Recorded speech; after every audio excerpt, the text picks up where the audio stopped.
এক বছর আগে হঠাৎ করে ঘুমের মধ্যে আমার বড় ভাসুর মারা যায়। আর দুঃখের বিষয় কি জানেন, রাত পোহালেই আমার সেই বড় জায়ের সাথে আমার হাজব্যান্ডের বিয়ে।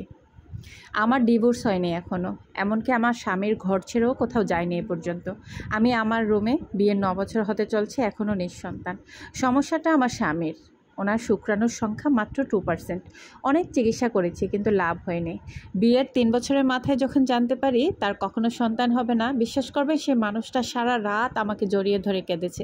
আমাকে বলেছে আমি যেন তাকে কোথাও ছেড়ে না যাই, এবং আমি কথা দিয়েছিলাম যে আমি যাব না। এরপর ভালোই দিন যাচ্ছিল, শাশুড়িও আদর করত। কিন্তু একদিন আমার ভাসুর হঠাৎ ঘুমের মধ্যে ব্রেন স্ট্রোক করে মারা যায়। তারা আলাদা বাড়ি করেছিল, সেখানেই থাকতো। আমার ভাসুর মৃত্যুকালে তার 12 বছরের একটি ছেলে ছিল এবং 3 ও 5 বছরের 2টি মেয়ে রেখে যায়। আমার যা ছিল ভীষণ সুন্দরী এবং ভীষণ অমায়িক ভালো মানুষ ছিলেন।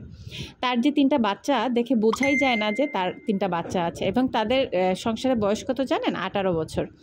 আমার ভাসুর মারা যাওয়ার পর থেকে মেয়ে 2টা আমার কাছে থাকতো, এবং বেশিরভাগ সময় আমার যা আমাদের বাড়িতে থাকতো। আমার শাশুড়ি আগে আমাদের সাথে থাকতো, ভাসুর মারা যাওয়ার পর কয়েকদিন ওখানে ছিল, তারপর যাও চলে আসে আমাদের বাড়িতে। বাড়িটা আমার স্বামীর করা ছিল, আমার শ্বশুরের জায়গার উপর একতলা একটা বাড়ি করেছিল আমার স্বামী।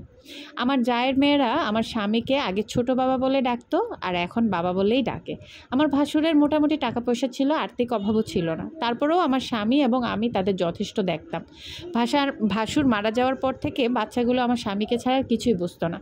আমি বিষয়টা প্রথমে খুব একটা আমলে নেইনি। আমার দিন বাড়ির আঙ্গিনায় হাঁস মুরগি গরু ছাগল লালন পালন করাই চলে যেত, আমি ঘরের সব কাজ করতাম। আমার ভাসুর মারা যাওয়ার পর রাতের বেলা আমার স্বামী ভাসুরের মেয়েদের সাথে থাকতো, কারণ ওরা বাবার জন্য কান্না করতো। তখন আমার বিছানায় এসে ঘুমাতো। আমার বিছানাটা এত বড় ছিল না, তখন ওরা দুজন আমার স্বামীর খাটে শুইলে আমি নিচে ঘুমাতাম। এর কয়েকদিন পর 12 বছরের ছেলেটা এসেও আমার স্বামীর সাথে ঘুমানো শুরু করলো, আমি তখন অন্য রুমে ঘুমাতাম। এভাবে আস্তে আস্তেই আমাদের দূরত্বটা তৈরি হয়।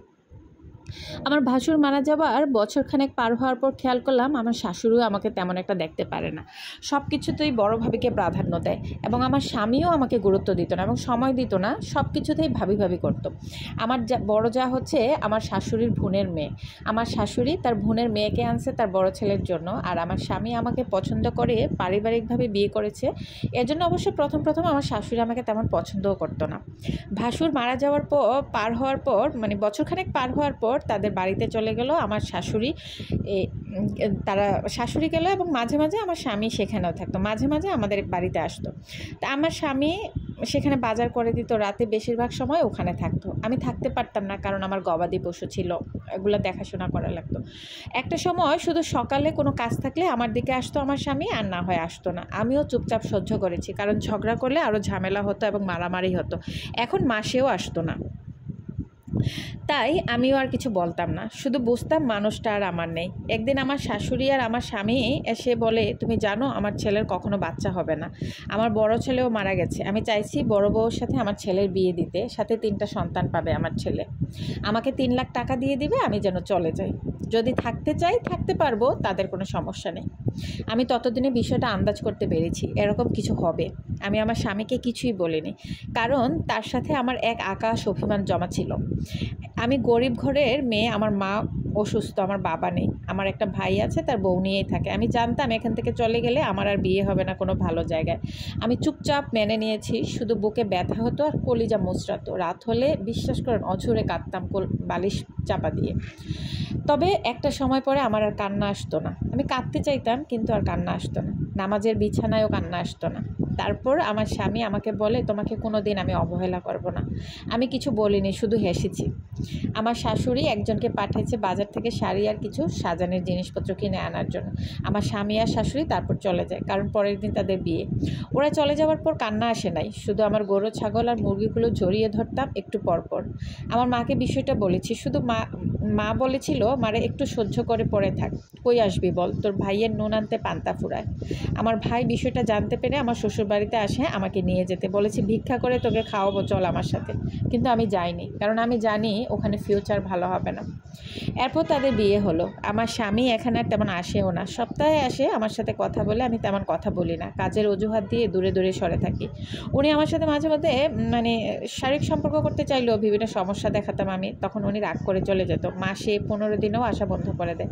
মন চাইলে বাজার পাঠায়, না হলে পাঠায় না। আমিও কিছু বলি না, কারণ গরুর দুধ, ডিম, লাগানো টুকিটাকি সবজি বিক্রি করে আমার পেট চলে, মাকেও দিতাম। ভাইয়ের জন্য পাঠালে ভাই রাগ করে নিত না, ভাবিও কথা বলতো না, শুধু বলতো একবেলা কম খাইতাম, তাও তোকে পালতে পারতাম না আমরা, কেন আসলি না তুই।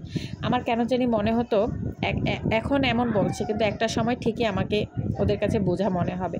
আমার ভাবি এত কষ্ট পেয়েছে এই ঘটনার পর থেকে, একটা ডিম পাঠালেও উনি আর রাখতো না। কখনো ভালো মন্দ রান্না করলে ভাইয়ের মেয়েকে দিয়ে আমার জন্য পাঠাতো, আমি খুব তৃপ্তি করে খেতাম। জানেন, শ্বশুরবাড়ির সবার সাথে আমার দূরত্ব হয়, যে মানুষগুলোকে কত আদর করে আপ্যায়ন করে খাওয়াতাম, কত ভাব ছিল সেই মানুষগুলোর সাথে আমার, এখন আমাকে দেখলেও কথা বলে না, খোঁচা মেরে কথা বলে। এই গল্পটা যখন আমি পড়েছিলাম, বিশ্বাস করেন আমার চোখ দিয়ে অঝরে পানি পড়েছে। পৃথিবীতে সবচেয়ে অবহেলিত প্রাণী কে জানেন? আমরা এই মেয়ে মানুষ। আমাদের সাথে যে যেমন ইচ্ছা তেমনই করতে পারে। যদিও বলবেন যে স্বাবলম্বী হলে এরকম হয় না, কিন্তু আমার দেখা অনেক স্বাবলম্বী মেয়েও দেখেছি, তাদের কপালে অনেক দুঃখ, অনেক।